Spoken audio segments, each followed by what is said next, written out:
qui sont à mon avis importants. Lundi à 15 h à la Bastille, il y a une manifestation pour le logement, parce que c'est la fin de la trêve hivernale, il va y avoir encore des dégâts. Moi je ne peux pas y aller, mais ce n'est pas une raison pour ne pas en parler. Si d'autres peuvent y aller, ou au moins en faire part aux autres. C'est à 15 h à la Bastille. La semaine prochaine, je vous dis que c'est les médias. Donc nous les Gilets jaunes, on ira tous aux médias en jaune, bien sûr. Le plus possible en jaune pour rejaunir le cortège et puis la rue. Il faut absolument que ça reparte, ce mouvement qui était très beau. Et puis le 13 avril, je crois oui c'est samedi le 13, oui, à 14 h place du Canada, il y a SOS Donbass qui fait une manif contre la guerre de l'OTAN. Et là j'y serai aussi, on y sera tous, c'est très important. Voilà, pour le reste, posons-nous les questions. Nous on bouge, pourquoi des millions de gens ne bougent pas? Ils sont malheureux, ils souffrent de ce qui se passe en France, ils ne bougent pas. Ce matin, j'ai rencontré 2 personnes dans ma ville, au centre-ville, qui est très important. Il y a autant de monde qu'ici, au centre-ville. Bon, j'étais habillé comme ça. Les gens me disent « Ah, vous êtes gilet jaune, bravo, c'est bien, c'est super ce que vous faites. L'autre là-haut, il faut le dégommer. » Enfin bon, ils le traitent de tous les noms. Je dis « C'est bien. Bravo, oui, alors il faut venir avec moi cet après-midi. » « Oh non, j'ai autre chose à foutre. » Là, c'est grave quand même. Et la dame, elle a été un peu plus polie. Elle m'a dit « Il faut dégommer ce gars-là. » Mais elle m'a dit exactement, attendez voir, comment elle m'a sorti ça? Ah oui, j'ai autre chose à faire, moi j'ai pas le temps de m'amuser. Bon, alors la révolution c'est un amusement, mais en fait ce qui se passe aujourd'hui c'est malheureux, à part nous, des gens comme nous, on doit être quoi, à 0,5% dans toute la France. Je crois que le peuple français, ce qui lui arrive, c'est bien fait pour lui. Hein. Il n'en a pas encore assez pris dans la tronche. Là je suis méchant, mais je crois qu'à un moment donné, il faut dire quand même les choses comme ça. Il faut arrêter d'être gentil. Ou vous êtes content, et alors là, tout va bien, ou vous n'êtes pas content du tout, mais sortez, battez-vous, faites quelque chose, rejoignez-nous. C'est pas possible de continuer comme ça.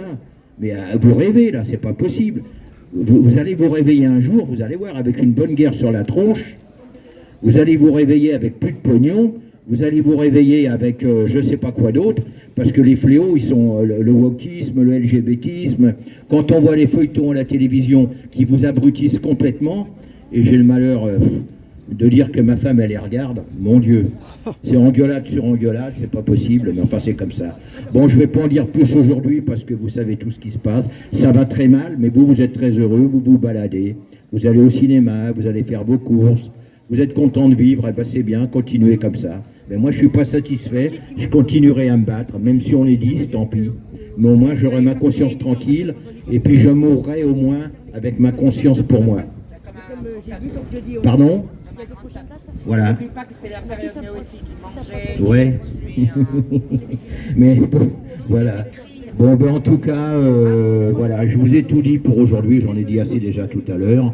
Voilà, c'est triste. Vous voulez pas vous battre, vous battez pas, c'est pas grave. Qui c'est qui veut parler maintenant? Oui, je t'en prie. Oui, j'ai aussi oublié de vous parler des démons. En fait,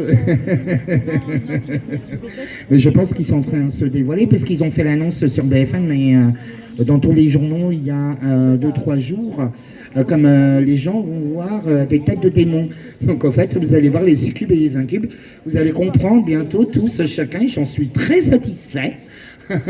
Quelle est l'horreur quand j'ai une succube qui vient devant moi, qui essaie de m'attaquer. Certains, là, ils voient qu'il y a une partie d'être humain, mais ils ne voient pas les monstres que c'est. Et ça a été annoncé, donc ils ont fait passer ça pour une maladie une nouvelle maladie psychologique. Et en fait, absolument pas. Donc, oui, j'ai un peu oublié ce détail. Et c'est là que je vais rentrer en jeu, moi. Et vous avez remarqué que toute l'armée et les flics, en ce moment, ils sont présentés tout en rose, comme des vrais tafiotes majorettes. J'adore, ils obéissent toujours. Voilà. Donc, qui veut prendre la parole? Merci, chérie. Ah oui, mais ils sont là. Hein. Bisous. Ça existe. Merci à toi David, merci beaucoup parce que tu as des paroles qui paraissent folles, mais on vit dans cette folie en fait. Il faut que les gens se réveillent.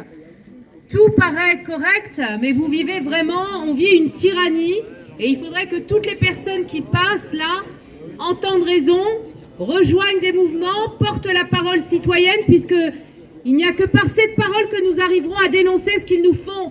Ça paraît, c'est discret, mais ils le font. Et ils portent atteinte à vos vies. Et demain, vous serez soumis donc au pass avec à l'argent numérique aussi. Vous savez que le cash doit disparaître. En 2027, c'est Madame Lagarde qui l'a annoncé. Et alors on me dit, mais non, c'est pas possible. Ah ben c'était pas possible aussi qu'ils nous aient arnaqué avec l'euro. C'était pas possible non plus qu'ils aient violé le référendum de 2005 en nous faisant passer sous les ordres de la Constitution européenne. C'était pas possible non plus qu'ils vous obligent à vous vacciner, à vous injecter avec une solution expérimentale qui était sortie depuis 6 mois et qui n'avait pas été encore validée complètement par l'AMM, etc., etc., etc. Ce qui n'est pas possible non plus, c'est qu'il y ait des tas d'effets secondaires avec cette injection létale et qu'ils se taisent, les médias se taisent, tout le monde se tait autour de ça, alors que là a été révélé par l'avocat de Myriam Rio et de Lionel Rio la mort de leur fils qui était en fac de médecine, 6e année de médecine. Anthony Rio se fait injecter pour pouvoir continuer son cursus. Il était en fac de médecine et en fait, 8 jours après son injection, ils l'ont retrouvé mort dans sa chambre avec de multiples hémorragies dans le corps. Ça, il faut en parler. Les effets secondaires et les décès dus à cette injection létale existent et qu'on vienne nous dire le contraire. Donc, ça a été révélé par Sud-Ouest, un journal, et j'espère que ça va faire traîner de poudre et qu'on va de plus en plus en parler. Verity France est chargée de répertorier toutes les victimes et les décès dus aux injections. Regardez tous ces sportifs qui tombent. Ça ne vous paraît pas bizarre que tout d'un coup, des personnes qui sont suivies par des médecins tombent comme des mouches sur les terrains de foot en courant? Rien ne vous paraît bizarre et vous continuez vos vies à consommer encore de la malbouffe, à vous laisser emmener par ce système sans vous révolter. Voilà, maintenant on va mettre un petit peu, si vous le voulez bien, un peu de musique pour nous détendre quand même. Et on prend la parole avec ceux qui veulent prendre la parole tout à l'heure. Ça vous va? Ouais. Bon. Merci Nora. Merci. Nora. Voilà. À tout bientôt. Merci.